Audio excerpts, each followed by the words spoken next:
Tetras, vidas, vueltas y ejes del mundo. Es una ojeada plural al mundo y también un espacio en el que el auditorio y los conductores pueden reconocer varios ángulos de análisis.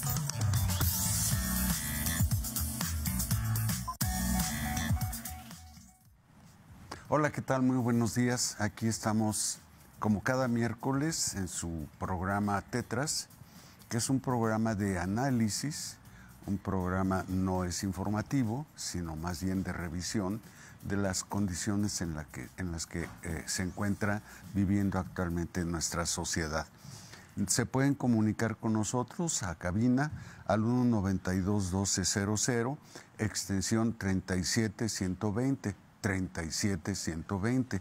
Igualmente nos pueden enviar mensajes por celular al 442-249-8788. Ustedes seguramente ahora nos están escuchando por el 89.5 de frecuencia modulada en su estación de radio, pero también seguramente pueden vernos, si tienen acceso y el tiempo, por el canal digital 24.1 de la televisión queretana. Nos pueden escuchar por radio, por internet, en radio.uacu.mx o ver en televisión por internet en tv.uacu.mx. Nos pueden escribir a nuestro espacio en Facebook, Tetras Radio UAQ, todo continuo, Tetras Radio UAQ, o enviarnos mensaje al correo electrónico tetrasradio@gmail.com. Le agradecemos a nuestro productor que nos esté siempre orientando. Él es Manuel Villagrán, y les recordamos que esta emisión se repite los sábados de 5 a 6 de la tarde. Igualmente tenemos que agradecer a nuestros compañeros que están aquí rodeándonos, aunque ustedes no los ven, que son Arturo Arteaga, Paula Arzate, Israel Araujo, Carlos Bravo y Alberto Espinosa. En realidad ellos son los que hacen posible este programa Tetras y todos los que se transmiten desde este espacio. Muy buenos días, Sergio Becerril Calderón. ¿Cómo estás, Gonzalo Guajardo González? Pues un programa más. Un programa más y menos. Sí, porque cada vez que damos un nuevo programa, quiere decir que nos quedan menos a lo largo de nuestra vida. ¿Será eso cierto de que nada es verdad, nada es mentira? Todo depende del cristal con que se mira. Así es, yo creo que sí. Y entonces, ¿es un día más? Sí. Sí, es un día más, un día menos. Así es la vida. Mientras más vivimos, pues más pronto está la esperanza de la muerte, ¿no? Sí. Y en ese sentido, vivir más es augurio de vivir menos. Pero bueno, no nos pongamos trágicos, ni trágicos, sí. Aun cuando el tema que hoy vamos a tratar es un tema harto difícil, porque ¿de qué vamos a hablar hoy? Es un tema que agobia al mundo entero completamente, porque es un tema que nos habla de una realidad actual, pero que al mismo tiempo nos hace cuestionarnos acerca de la viabilidad de nuestro futuro, de lo que continúa en el mundo. Nos referimos a los niños de la calle. Gonzalo, no quisiera que nos coloquemos en el palco de las obras de teatro donde están dos viejitos comentando lo que sucede allá en el escenario. Esto que estás planteando es vida real. Sí. Vida real que sí nos puede llevar, pues no a la nostalgia, pero sí a la tragedia. Esto es bastante dramático para nuestra realidad mundial, no solo para la realidad mexicana. O americana. o americana. Sí. Bueno, América, en términos de datos, Es de lo más dañado. es lo más dañado. Sí, sí, sí, porque tenemos 30 millones de niños de la calle registrados en África. Tenemos En África. 30 millones de niños de la calle registrados en Asia. Sí. Y tenemos 60 millones de niños registrados en América. Sí. O sea, sola América hace lo mismo que juntas África y Asia. El mismo registro. Claro está que cuando hablamos de registro, es un registro siempre aproximado porque no hay manera de elaborar un censo riguroso y confiable con los niños de la calle, porque comenzando que como son de la calle, ¿dónde los localizas? En la calle. ¿Y cómo llevas el registro y la marca de que allí ya se hizo, ya se levantó el censo para que no se repita o algo así? ¿Cómo sabes que en tal otra avenida o en tal otro espacio no se ha levantado el censo? Es difícil. Sí. En ese sentido, siempre los datos son aproximados y de dónde se recupera la información justamente para tener esos datos, fundamentalmente de organismos gubernamentales que llevan de alguna forma registros, pero también de organizaciones de la sociedad civil. Fíjate que sería la población, esta, la de los niños de la calle, las bandas que no pueden ser tan fácilmente recuperadas por las instituciones. Es decir, quedan fuera de la racionalidad institucional. ¿Por qué? Porque no son tan fáciles de cooptar e incorporarlos a una función institucional de orden para educarlos, para darles salud, para convenir con ellos un proceso de desarrollo social.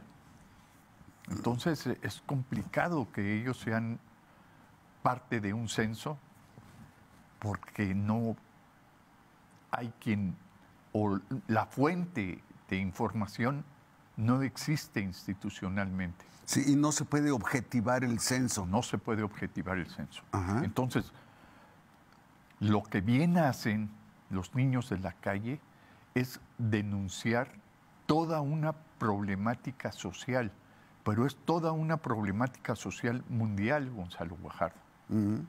Eso es complicadísimo. Sí, pero Cualquier además tipo de la denuncia intervención. no es solo, dijéramos, voluntaria o consciente, sino sus comportamientos mismos son denunciativos.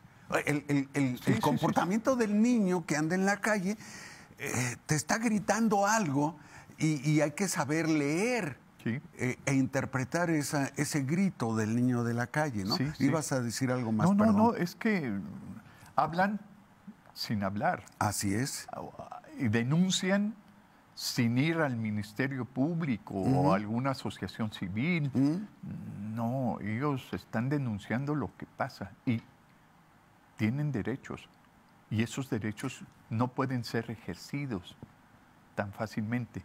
Y te iba a decir, cualquier tipo de intervención profesional es superada fácil.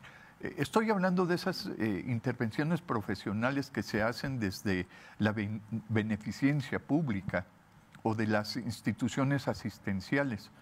Son fácilmente superadas por la dinámica del fenómeno niños de la calle. Y la cuantiosidad. O sea, son tantos, 60 millones de niños de la calle. ¿Cómo los tratas? En América. En América, sí. Sí, pero 120 en el mundo, 120 millones. Híjole, ¿cuántos países enteros podrían representar esos 120 millones? Claro. Toda la nación mexicana. Claro, sí, todo el territorio. Todo Es impresionante eso, ¿no? Pero yo me iba a pensar en cuáles son los derechos de esos niños. O sea, ellos tienen una nacionalidad. Bueno, si están registrados, sí. Si no, no. Pero No. Tienen un lugar donde estar. ¿A qué me refiero con un lugar? Un territorio. Gonzalo, te pones tan drástico que ni siquiera podrían tener un registro, una identidad. ¿Cómo? ¿Cómo? Repito que el censo... Su origen son familias, generalmente familias humildes, sí, pobres, sí, económicamente. O familias que están en proceso de destrucción. Entonces, nace el niño e inmediatamente es expulsado.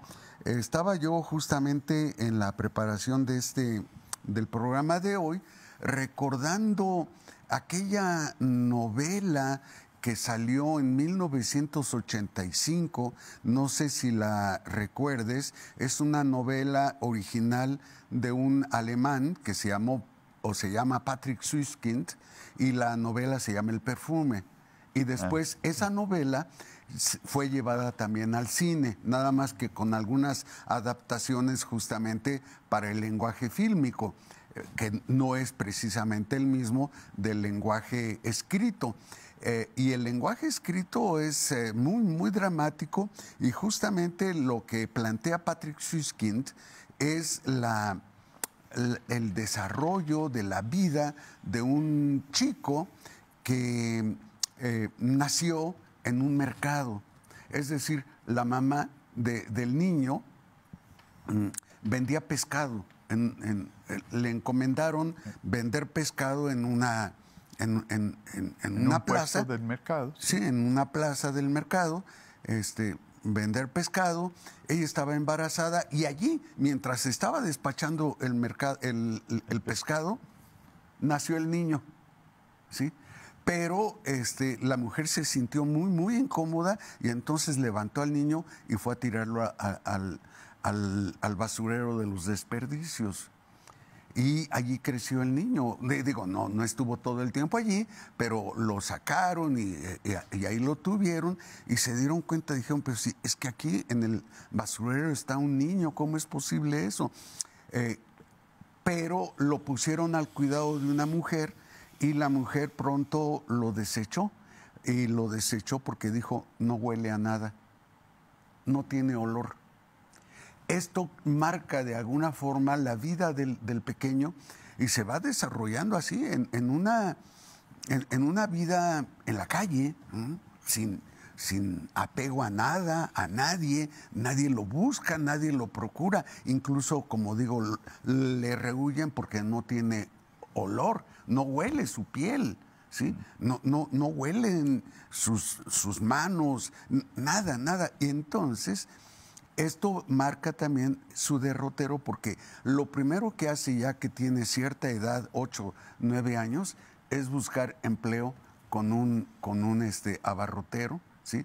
Que tiene allí una serie de esencias para hacer combinaciones y qué sé yo. Sin embargo, esto ya es una forma de irlo incorporando socialmente en esta novela. Sí. Pero el problema es más dramático. Muchísimo más.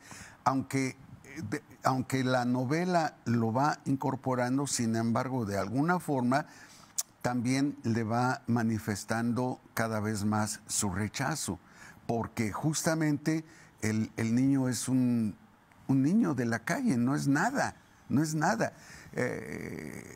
Y Patrick Süskind muestra su condición de nada, porque nosotros decimos, el niño de la calle no tiene rostro, el niño de la calle no tiene vivienda, y Patrick Süskind dice, ese niño de la calle no tiene olor, no huele. Entonces, hay una actitud de rechazo. Y bueno, de alguna forma, varios de los que en estos momentos nos están viendo a través de la televisión o nos están oyendo a través de la transmisión radiofónica, seguramente tienen experiencias relativamente similares de encontrarse con niños que aunque tengan un rostro, cuando digo que no tienen rostro, aunque tengan un rostro, sin embargo, no retienes en tu recuerdo, en tu imaginación, las características del niño. Son alguien más, como cuando vas caminando por la calle y te encuentras un bulto de basura allí, esperando a que llegue el camión y la recoja, y pasas enfrente y continúas, y si te preguntan más adelante, oye, ¿y qué tenía ese bulto de basura? Tú dices, no sé, nomás era basura. Y entonces hay una denominación genérica que significa a la vez nada. Sí. ¿No? Ese es el niño de la calle, desgraciadamente. Pero son niños sin derechos.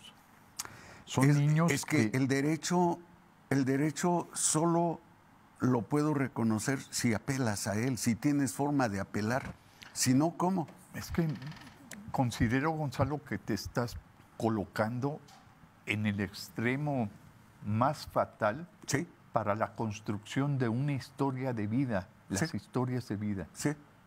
En ese extremo te estás colocando, sí. en donde el Estado, gobierno, los gobernantes, quedan justificados de cualquier tipo de intervención. No, ellos legitiman su conducta mediante este discurso, lo que no significa que nosotros quedemos tranquilos. Mira, por eso. las funciones de gobierno las delegan a la primera dama y todo un grupo de mujeres que representan, por ejemplo, un sistema de integración familiar. Sí, perdón, esas mujeres que a su vez son marginadas.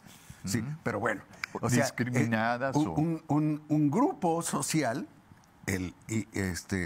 establecido por las mujeres es históricamente discriminado, marginado. Sí. Y a ellas es a las que se les encarga el cuidado o los servicios de atención pública. Sí, pero yo quisiera colocar el dedo en la llaga. Ajá. Es decir, ¿por qué irse a ese extremo de tan discriminativo y no incorporar a esos 120 millones, no incorporarlos a la construcción de su propia identidad, pero también de la función social que pueden realizar? Porque de entrada, Gonzalo, los estás condenando a portar la etiqueta de discriminados, de disfuncionales y de, no sé, A ver, ponle el yo no los calificativo que quieras de lo que puede resultar de esas historias. Sí, lo que quería decir es, no los estoy discriminando yo, estoy recogiendo la información, nada más, ¿no? Y aquí la hacemos patente justamente para hacer conciencia de esto, porque como decía, el niño de la calle ni siquiera tiene rostro, no tiene identidad.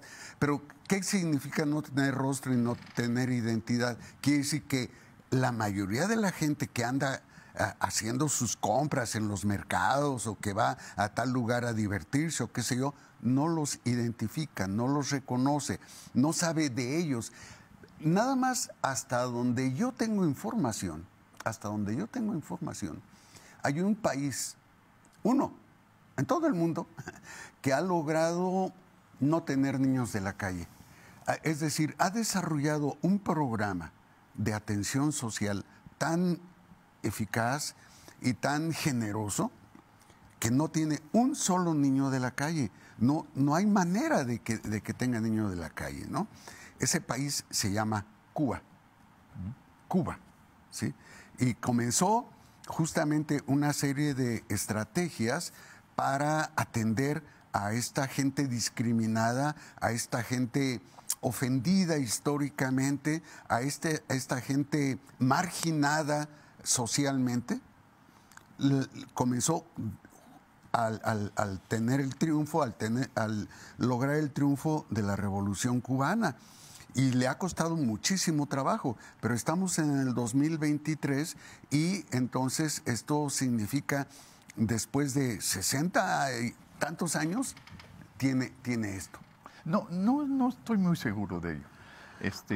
Bueno, estoy hablando de los registros, ¿eh? Sí, nada más. Sí, solo de los registros. Sí. Porque ahora podríamos hablar de millones de marginados. Sí. ¿Sí? Cubanos.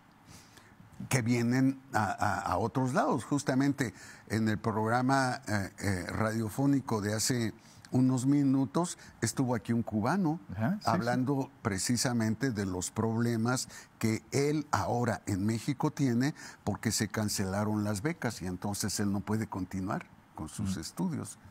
Sí. Bueno, en el tema sobre los niños en la calle, Gonzalo, el registro el registro le permite ir paulatinamente en la construcción de una identidad e ir también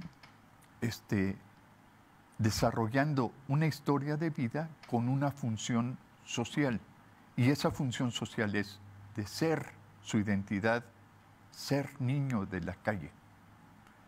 Y esa identidad le permite un registro subjetivo de identidad, la construcción de una identidad que tanto nos cuesta en nuestro proceso de desarrollo. Entonces, no estoy entendiendo. ¿A qué me refiero con que no estoy entendiendo? Es que yo creo que la identidad se construye a partir de una serie de relaciones sociales efectivas. Esa es la representación social a la que me refiero. Esa es la identidad. Es decir, persona con su identidad personal y con una construcción de relación intersubjetiva e intrasubjetiva. ¿Dónde está la relación intersubjetiva? Es decir, la relación con los demás. Porque aquí la pregunta es, ¿quiénes son los demás? Los demás son nosotros, niños de la calle. Pero los otros niños de la calle son grises, están volátiles. Y entonces, hoy se relaciona este niño de la calle con aquel otro, pero mañana, ¿quién sabe dónde va a estar cada uno de ellos y quién sabe con quién otro se va a relacionar? Entonces, en ese sentido es fugaz el vínculo. El papel tan importante de las figuras de identidad, las figuras parentales para esos niños, que pueden ser representadas por cualquier persona cercana a ellos. Sí. Y de ahí van construyendo su propia idea de sí mismos, Gonzalo. Sí, entonces, de acuerdo. Con estos ejemplos que me pones, la novela del perfume, con estos ejemplos que me puedes poner de distintos niños que te colocas en un extremo y que no tienen registro, es decir, registro civil de ciudadano o de... Estoy hablando del registro censal, nada más, censal, no registro civil con nombres, apellidos, lugar de residencia, no, nomás el censo. ¿Cuántos hay? Y la pregunta primera es, ¿y cómo los identifico? ¿Cómo los catalogo? Es decir, veo a unos niños que andan por ahí corriendo en la calle o cargando bolsas para ayudar a quien fue a hacer las compras o niños que están dormidos ahí tirados ante una puerta. O en el rebozo de la madre, buscando venderte algún producto o recibir alguna moneda. Tal vez esos no son de la calle. Esos no son de... Entonces, o sea, ¿Qué es el niño de la calle? ¿Qué es eso? Es el niño que, por principio de cuentas, no tiene referencias familiares, por varias razones. Puede ser porque, como la novela, el niño nació y se convirtió en un estorbo para la mamá, y entonces ella lo que hizo fue ir a tirarlo a la basura, que por cierto, unos meses en la novela de El Perfume, por cierto, unos meses después, van siguiendo a la mamá, la policía, y se da cuenta de que ya se había deshecho de otros 3 hijos antes. Y entonces la juzgan y la condenan al patíbulo, la matan, muere como castigo judicial. Pero bueno, ese es el caso de la novela, pero precisamente el niño de la calle no tiene arraigo.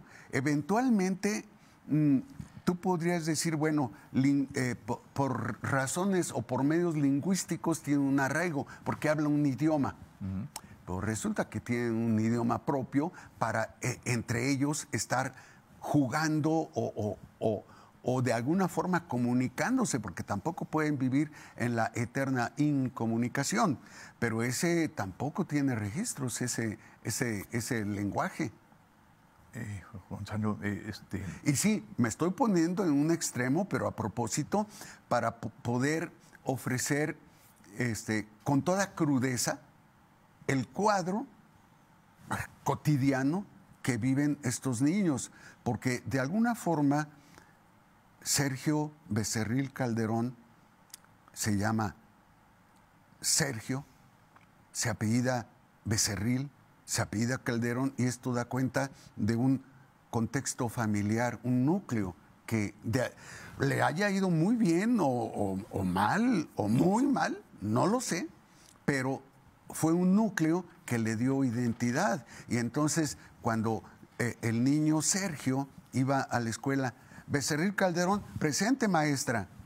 O sea, había una identidad, había algo por lo cual podía decir, aquí estoy. Es que me estás presentando una realidad, Gonzalo, una realidad de verdad, no solo extrema, marginal, discriminada, invisibilizada. E invisibilizadora. Sí, sí. No, es que para mí ese es el drama, porque comencé diciendo, podemos hablar de un grupo que nos da cuenta de una realidad presente, pero yo no sé si esto, si lo extendemos, puede hablar de una realidad futura, ¿eh? O sea, ¿cómo dar cuenta de una construcción social, de una construcción de país, de una construcción de continente, si no hay carnita? Es que tú me estás diciendo, parece que esos niños no tienen derechos porque aparte no pueden ejercer sus derechos. O sea, cuando digo que no tienen derechos es porque no los pueden ejercer. O sea, un derecho sin ejercerlo no es nada, es meramente palabra. Un flatus vocis, dirían los latinos. Sin embargo, me cuesta trabajo aceptar ese tipo de realidad tan extrema, porque las instituciones asistenciales buscan no solamente identificarlos, sino incorporarlos permanentemente al orden social. Así es, pero justamente estas instituciones pueden localizar a algunos niños y arroparlos, pero a final de cuentas, un niño que ha crecido 10, 12, 15 años en la calle, añora el regazo de cemento de su mamá, ¿sí? El niño que ha crecido en la calle añora el poder dormir donde sea, el poder andar en la noche buscando, el carecer de amarres, lo añora, ¿sí? Y por eso digo, lo pinto, sí, extremo, pero porque tampoco es una realidad grata, no es una realidad hermosa, no es una realidad a la que podamos aspirar. Pero si continuamos con esta reflexión, una vez que regresemos del corte, pues vamos a pensarle un poquito más. Está bien. Nos vamos a corte.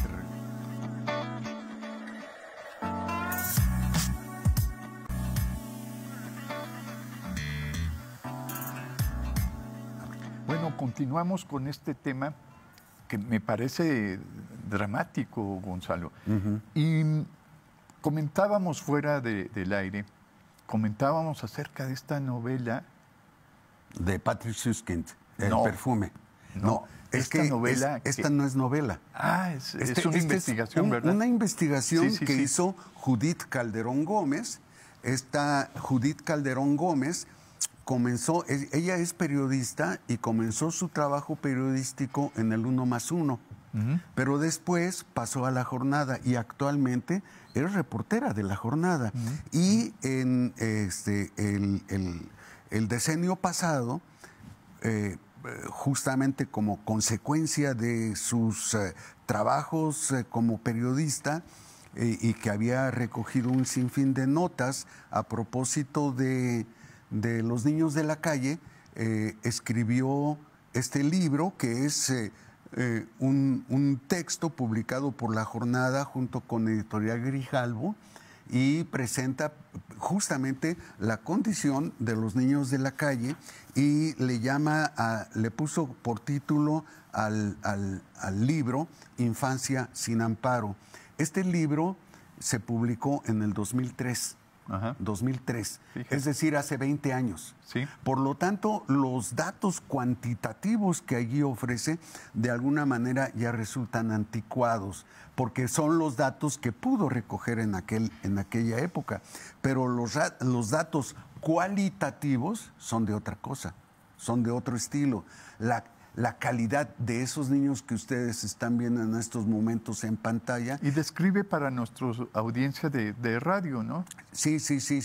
La calidad de vida de esos niños que están viendo ustedes en pantalla y los que no nos están siguiendo por televisión y nos oyen solo por radio, bueno, les estamos presentando una serie de imágenes que están recuperadas de internet, ¿sí? No son imágenes que nosotros hayamos captado directamente, pero sí las recogimos de internet y justamente nos están mostrando a niños que viven en la desolación, que viven descalzos, sin camisa, viviendo donde sea, con una sonrisa. Sí tienen sonrisa, ¿cómo no? Porque el ser humano es un animal que ríe, ¿no? Y eso es grato, podemos vernos en los otros, pero no tienen familia. Aquí vemos a dos niñas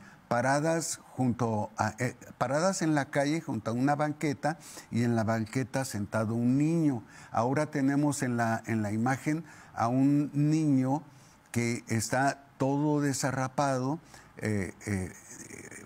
negro por la mugre de la calle, ¿sí? Con ropa hecha jirones, y que sin embargo, bueno, pues allí está, y dirige sus ojos hacia un costado de la cámara, y son ojos de extravío, perdido, y el niño tiene algo en la cara. Es una mona. Tiene una mona. ¿A qué le llamamos mona? Chemo. Sí, le llamamos mona justamente a un paquete de tela, ¿sí? A la que se le rocían varias cosas, como por ejemplo tiner, aguarrás o qué sé yo, y se la pasan oliéndolo o incluso aspirándolo son con la niños boca. que construyen su identidad en el aislamiento, pero aún en el aislamiento socializan y encuentran, tú dices, encuentran en su cama de cemento, encuentran en la pared, encuentran en la posibilidad de hablar su propia lengua con otros, y también buscan la socialización dentro de toda esta estructura social compleja, y construyen su propia idea de familia, Gonzalo Guajardo. Eso les permite estructurar un orden, una perspectiva de vida. De lo contrario, Gonzalo, estarían condenados a vivir en el aislamiento, y estando en la calle, ser personas completamente discriminadas y completamente imposibilitadas a incorporarse socialmente. Fíjate nada más, Gonzalo, ¿eh? Sí. Porque estas imágenes que nos presenta producción son imágenes verdaderamente dramáticas y que sí están colocadas en un extremo, y ese extremo existe, es real. Por más que nosotros lo queramos negar, es una realidad que existe y que representa a un sector de la sociedad asiática de 30 millones, a un sector de la sociedad africana de 30 millones y a un sector de la sociedad americana de 60 millones. Pero son aproximaciones, nada Son más. aproximaciones, quizás sean más. Sí, claro. Quizás sean menos. Claro. No, yo creo que son más, ¿eh? Yo creo que son más. Sí. Pero lo que quería decir es que justamente estas imágenes nos remiten a una realidad cotidiana de dolor, de angustia, porque son nuestros niños, y estos van a crecer y se van a convertir en adultos si es que llegan ahí. Mira, Gonzalo. Espérame. Sí. Se van a convertir en adultos si es que llegan, pero ¿con qué identidad? Sí. ¿Con qué conocimientos? ¿Con qué fuerza van a reclamarle a una sociedad el que no los haya atendido? Porque, ya lo dijo Aristóteles, el ser humano es zoon politikon, lo dijo en griego, y eso significa animal de relaciones con los demás. Eso es lo que dijo Aristóteles, zoon politikon. De ahí viene la noción de política, con los demás, ¿no? En ese sentido, tú tienes razón cuando dices, bueno, estos niños están con otros niños. Sí, pero nosotros vemos la colindancia con otros niños como mera suma. Pero el niño Sergio Becerril, siendo niño, no creció como un guarismo más en la suma de la familia, sino alguien que fue arropado, que fue integrado, que fue querido, que fue educado, que fue procurado. Estos niños, ¿quién los procura? Me estás planteando un movimiento, bueno, primero un fenómeno social, te repito, que no lo podemos reconocer. Lo vemos, pero lo dejamos pasar. Y no lo significamos. Nos duele reconocerlo, asimilarlo. Más bien es eso. Sí. Nos duele reconocerlo y no nos detenemos a pensar en ello. Ajá. Porque no nos queremos ver como ellos, o ellos nos devuelven una imagen demasiado jodida para uno. Sí. ¿Sí? Sí. Pero existe. Sí. Esa realidad existe. La cuestión, Gonzalo, está en quién es responsable socialmente de este fenómeno de los niños de la calle. Y también es importante preguntarse dónde está la solidaridad social que existe y que también se presenta de distintas maneras en apoyo a estos niños de la calle. Sí hay cierta solidaridad social, sí existe, pero tenemos que preguntarnos la responsabilidad social del gobierno frente a este fenómeno creciente. Porque tú estás diciendo, pareciera ser que son relatos del futuro. Y es un futuro en donde vamos transitando sin detenernos a poner alguna solución o sin detenernos a reflexionar sobre ello, encontrar causas, encontrar responsables y encontrar acciones y formas de intervención para realizar otra construcción social, otra perspectiva de desarrollo social e histórico como nación. O sea, te digo, para mí es impresionante pensar que en el mundo existen 120 millones de niños en condición de calle. Por nuestras avenidas hay muchos niños. ¿Que no ves? Que los vemos, pero nos hacemos chotos. ¿Sí? Y que no nos detenemos a pensar en las causas, ni tampoco nos detenemos a a pensar en las consecuencias. En las consecuencias Sí, futuras. Sí, sí, en las O consecuencias. inmediatas y futuras. Sí, claro, claro, claro. Allí hay consecuencias que, bueno, allí ¿Dónde esto está la permite sospechar consecuencias, pero no las alcanzamos a O identificar. sea, porque tendríamos que pensar en formas de intervención, Ajá. de solucionar. Sí. Pero tú me dices, ¿no tienen derecho a salud? ¿No tienen derecho a educación? ¿No tienen derechos que el Estado tiene que proveer solamente por ser ciudadano? Y tú me dices, ni siquiera tienen la condición de ciudadano. Claro. Son niños, no son Bueno, ciudadanos. Gonzalo. Son seres humanos, sí. O sea, podríamos decir que son seres humanos, pero no ciudadanos. No tienen mayoría de edad. Es que son niños. Te ¿no? repito, esa realidad que me estás haciendo ver, y no la niego, no niego que exista, es una realidad contumaz, es decir, impactante, Sí. en donde podríamos decir que es mejor negarla o es mejor evadirla Ujú, para no confrontarse consigo mismo ujú. y su historia. Claro, claro.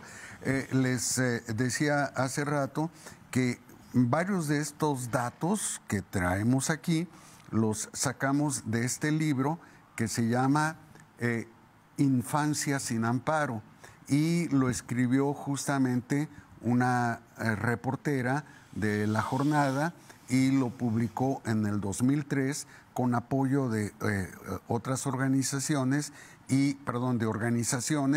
y también de la editorial Grijalbo. Y la presentación del libro está hecha por Guido Peña, ¿sí? Y Guido Peña, nada más en el puro prólogo y después en la introducción que escribe la propia Judith Calderón, vienen una serie de datos y por ejemplo, se habla acerca de a qué se debe que estén en la calle esos niños, y que duerman en drenajes, que deambulen en las calles, que pernocten en las estaciones de tren o bajo los puentes de grandes ciudades o a orillas alrededor de los mercados. ¿A qué se debe eso? Pues a que no tienen raíces, no tienen lugar donde estar, ¿no? Y que, por tanto, los conflictos con los que se encuentran son muy dramáticos y de algunos de ellos podríamos decir legítimamente que sí tienen padre y madre reconocidos, pero que la situación al interior de la vida familiar fue tan drástica, tan dramática, tan dolorosa y con mucha frecuencia tan agresiva para estos niños que prefirieron abandonar. Sí. Y entonces salieron a buscar el regazo de asfalto de la calle, ¿no? Y justamente en el programa radiofónico y televisivo de hace rato, en el noticiario, se estaba señalando en buena medida cuánta gente hay que está en esta situación y que abandona a sus familias porque no puede continuar con ellas. La vida es tan dramática, hay tantas vejaciones, los niños sufren tantas humillaciones, incluso hay agresiones más allá meramente de infligir dolor físico. Hay otro tipo de la situación aflicciones. De calle es una situación de miseria. De miseria, sí. Y sí. es una situación por la economía, entre o es otras una razones. situación por la propia perversión humana, o es una situación en donde pareciera ser que las condiciones materiales, físicas, en donde se ubican estos sectores de población, que generalmente son ubicados en la marginación, en la ciudad perdida, en los suburbios, en la desesperanza. Gonzalo Guajardo, no me respondes en dónde está la responsabilidad social. Y digo social porque nos compete a toda la sociedad, pero también compete a las instituciones. Desde luego. Desde luego. ¿Y sí. qué hacer frente a este tipo de situaciones? Sí, justamente Judith Calderón, en el libro Infancia sin amparo, en este libro está haciendo un breve análisis de algunos puntos y para, dijéramos, ofrecer esquemas iniciales que permitan ir entendiendo el contexto del libro, de las diferentes narraciones que contiene, señala cuáles son las principales determinantes de la existencia de niños de las calles. Sí. Ella lo señala y habla de lo siguiente: falta de medidas políticas y económicas de gobiernos de la región. Sí. Ese es el primero que menciona. Enseguida habla muy particularmente de los gobiernos latinoamericanos que se muestran insensibles y hasta peor, indiferentes a tratados y acuerdos orientados a la defensa, el cuidado y la protección de menores de edad, aunque hayan suscrito esos acuerdos. Así, ni siquiera pueden validar la cantidad de niños de la calle que hay en su propia región. Sí. O sea, el presidente, el representante, no puede validar eso. Tercera determinante, no se tiene conciencia de lo importante, y esto ya es social, político, no se tiene conciencia de lo importante que es atender a los niños de la calle, porque ellos actualmente forman parte del paisaje urbano. UNICEF, ¿qué hace UNICEF? Bueno, es una institución que atiende, sí, pero ¿para atender a 120 millones o qué? Sí, pero me refiero a que este organismo internacional, mundial, recaba grandes cantidades de dinero en apoyo a estos niños. Sí, sí. Y que tiene distintas formas de intervención, no solamente política o social, sino también una intervención cultural y profesional para tratar de... Psicológica, sociológica. De erradicar esto. Sí. Gonzalo, tú eres admirador de Francia, en muchos sentidos. Fuiste admirador de Francia. Pero, ¿qué sucedió en un poblado francés hace unos días? ¿Qué sucedió? Dime. ¿Que no es una perversión que 3 personas, una mujer y 2 varones, ante un público, sí, orinaran sobre un niño de Mali? ¿De Mali? Sí, un niño negro de Mali. Un niño de aproximadamente 10, 12 años. Ese país libertario, ese país progresista, ese país en donde parece ser que la crítica permanente a los sistemas de gobierno mundial... Pues fue la Revolución Francesa, nada más ni nada menos un grito de liberación, de emancipación de la sociedad. Y entonces, ese acto, ¿lo puedes considerar un acto discriminatorio, un acto de humillación, sí, un acto de supremacía racial? Sí, sí, sí, pero también es supremacía etaria, es decir, de edades. Es decir, el anciano o el mayor o el joven que se mofan del niño o toman al niño como el instrumento para mostrar el desprecio a toda esa gente de Mali, a toda esa gente de Brasil, a toda esa gente de Haití, a toda esa gente de donde sea, para burlarse de ellos. Es el niño de Mali que es un individuo, pero que allí no está jugando el papel de individuo, sino de representante de todo un sector de la sociedad mundial. Sí. Sí. Sí. ¿Sí? Explícamelo entonces. ¿Qué quieres que te explique? ¿A qué se debe esto? ¿A que el hombre es malo por naturaleza? ¿A eso se debe? Todo lo que sale de la mano del Señor es perfecto. Todo lo que toca la mano del hombre lo pervierte, lo trastoca. ¿Recuerdas a Juan Jacobo Rousseau? Sí, claro. Y por eso él pensaba que, bueno, tenía una tesis, la del buen salvaje. El hombre, justamente en esa condición salvaje, previa para decirlo en términos del cristianismo, previa al pecado original, era bueno por naturaleza. No, pero una vez cometido el pecado original, ¡pum!, se derrumba. Se derrumba el ser humano. El niño nace malo. Es necesario educarlo. Eso dijeron varios educadores, entre otros Kant. Decía, Immanuel Kant dijo eso, Locke dijo eso. Sí. El niño nace malo, es fruto de una perversión, ¿sí? Entonces sí, hay que educarlo. No me caliento tanto los cascos a propósito del bien y del mal, puesto que por lo que conozco al hombre no es más que escoria, ya sea que aluda a uno o a otro. Freud. ¿Te parece? Entonces, tenemos que pensar en que esta naturaleza humana significa en su actuar que todo acto tiene una repercusión ética y que tenemos que ver el bien y el mal necesariamente para poder juzgar este tipo de fenómenos, Gonzalo Guajardo. Yo creo que más bien tendríamos que buscar otra cosa.